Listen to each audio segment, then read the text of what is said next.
جب رب کائنات نے فرمایا بھی اس وقت کو یاد کرو جب آپ کے رب نے وحی فرمائی فرشتوں کو، اے فرشتوں جاؤ اللہ تمہارے ساتھ ہے، تم مسلمانوں کو ثابت قدم رکھو۔ سَأُلْقِي فِي قُلُوبِ الَّذِينَ كَفَرُوا، ہم نے اپنے محبوب کا رعب کافروں کے دلوں میں ڈال دینا ہے۔ اے میرے اللہ جب تیرے حبیب کا رعب کفار کے دلوں میں بیٹھ جائے گا پھر ہماری ڈیوٹی کیا ہے؟ میرے کریم رب نے فرمایا فَضْرِبُوا فَوْقَ الْأَعْنَاقِ،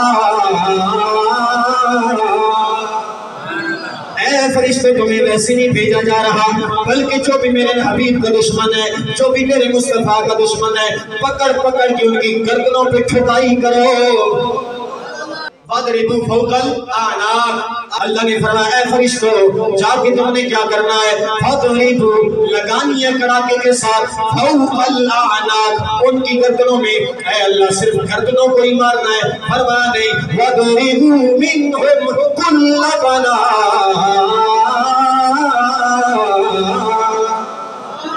اتنا مارو اتنی ٹھکائی کرو اتنا رگڑا چڑھاؤ کہ ان کا ایک ایک جوڑ ہلنے لگ جائے، ان کا ایک ایک جوڑ ہلنے لگ جائے۔